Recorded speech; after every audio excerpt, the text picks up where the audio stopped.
20 Years Later week is finally here. Let's talk about the new Danny Boyle and Alex Garland re-team up after 28 days later to bring forth yet another crazy vision into the world of zombies, infected, whatever you want to call it. Some people go back and forth. We'll just call them infected here. But very excited for this genre to really get revitalized again. I feel like it's been a bit. I think The Walking Dead did a good job at keeping it, but now I think it's been kind of stale, but I'm very excited that we're getting back into all of this here. So let's talk about 28 Years Later. We learned more from the Rage League's website that just got like some new items on it as well. We'll talk about that as well. And we also did learn from some footage that just got thrown out on TV spots that Dr. Ian Kelson may be a little bit more important than we initially thought he would be. So we'll discuss that as well. But hit that subscribe button, hit that notification bell. We are on the road to 50,000 subscribers. Let's get to it. But 28 Years Later says 28 years after the Rage virus escaped a medical research laboratory, survivors have found ways to exist amidst the infected. One group lives on a small island connected to the mainland by a single heavily defended causeway. When a father and his son leave the island on a mission into the dark heart of the mainland,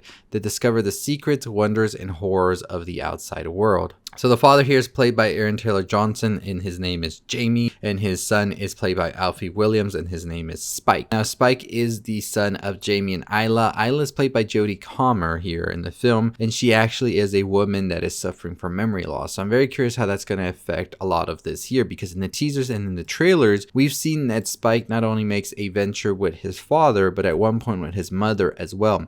And that's caused me to have many theories about Jamie either being killed early on, or also maybe being decommissioned in some way. Maybe he gets severely hurt. So we see that Spike has to sort of take control now and help his mother for whatever their case may be, yet we don't know. We also have Ralph Fiennes here playing Dr. Ian Kelson, who is a survivor of the outbreak. Now, Ralph has talked about in the past when he was talking about Conclave and all of that, and mentioning his role in 28 Years Later, that he plays a very important role where this kid is seeking him out for some reason, something concerning his mother. We also see that at one point Jodie Comer in the trailer as Isla is holding a baby. So I don't know if she's pregnant at some point or if they find this baby or what, right? But the biggest thing here I want to discuss first is NATO soldiers. NATO soldiers are in this film. We have Edvin Writing here as Eric Sundqvist, who is playing a NATO soldier assigned to the North Sea Patrol who finds himself in the mainland of Northeast England.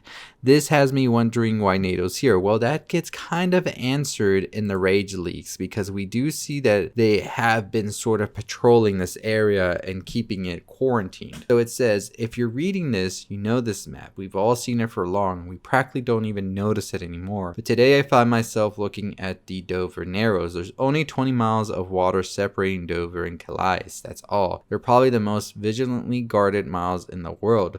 The second wave reached Europe and we pushed it back. The Atlantic Wall has held ever since. We tell ourselves it always will. But how can we know for sure if they won't tell us what's really happening? So that makes me wonder with that second paragraph there, that then indeed 28 weeks later is canon here, where we saw the Rage virus make it to Paris at that point.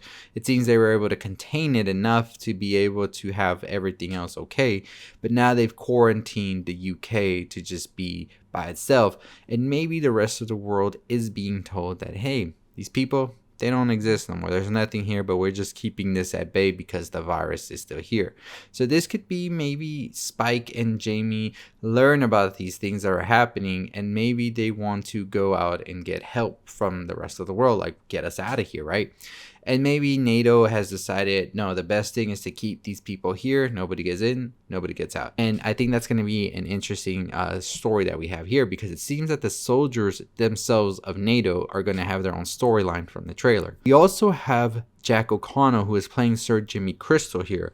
And we haven't gotten much of Sir Jimmy Crystal, Jack O'Connell in this, neither of Emma Lard, who is also part of Crystal's cult as a character named Jemima, and neither Aaron Kellyman, who is playing Jimmy Inc., who's also a member of Crystal's cult as well. Now, we've gotten some culty vibes in this trailer, if you will, from the priest who is shouting and ready to get infected and calling the infected his children. But does that mean that that is maybe connected to Sir Sir Jamie Crystal? Maybe. I also think that the young boy at the beginning of the trailer, the very first one, is Sir Jimmy Crystal, and I believe that incident maybe is what sort of made him snap years later down the road.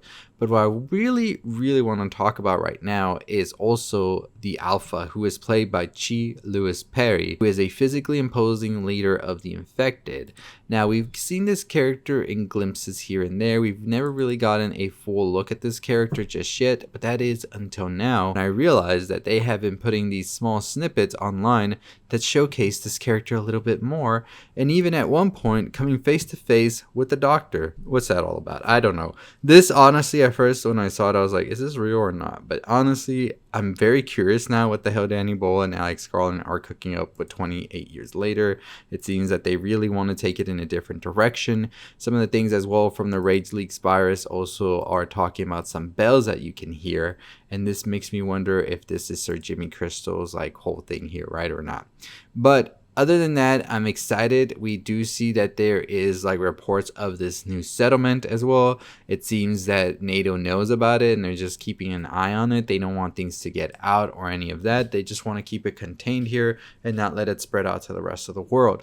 Overall, I'm excited for this. I cannot wait. Let me know what you think though is going on with Doctor here and the Alpha. Is there some sort of method that the Doctor found out, a way to keep the Alpha and the infected at bay?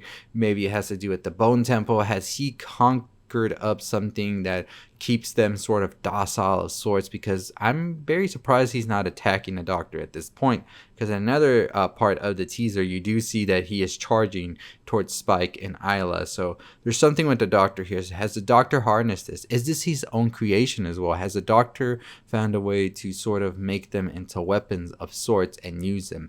Or are they just friends? Have they formed a truce? Do they learn to coexist, the infected and maybe some of the humans at some point? And maybe that's the future of everything here as well. We don't get much more of the other infected that Danny Boyle has talked about, like the slow lows or any of that, but the Alpha definitely is the main like antagonist of sorts. I do believe that by the end of the film though, or the second half, there will be a twist where maybe the Alpha helps them against Sir Jimmy's cult. Maybe Sir Jimmy is the main villain here of the three films. Sir Jimmy could be after trying to harness the power of the infected, use the Alpha, use the infected, whatever he's trying to do, right? That's definitely something I'm thinking about right now, and I'll have more about that tomorrow, so stay tuned with my final theory video. But the embargo for 28 years later will release on Wednesday, so that's when we'll find out what the critics thought. And sadly, Sony, you didn't invite me out. That's cool. The Bone Temple, hit me up. But very excited about this film. Cannot wait to watch it later this week. Let me know your thoughts and opinions on it. What do you think of Dr. Kilson and also the Alpha interacting here? Is this something that you thought would happen, or is this something that you're just saying, yeah, I don't know about that? Let me know what you think about Sir Jimmy's crystals cult that has been sort of kept under wraps for so long now. It seems that that is like a big sort of surprise of sorts that the film is trying to save up for some reason. And whatever the case may be, I'll be here. I'll be ready to watch what it is that they're trying to do. But nonetheless, I'll watch the movie this weekend. We'll have a discussion. We'll do a live if y'all want, maybe on Friday or Thursday night. I'll put a poll up if y'all want to let me know when that would be the best time, so we can just discuss spoilers and stuff. Of course, and any explained, of course, a theory for the sequel and all that over the weekend. Busy weekend as well. I got a busy weekend. We'll talk more about that, but very excited. As always, I'll see you next time. Stay safe, stay positive.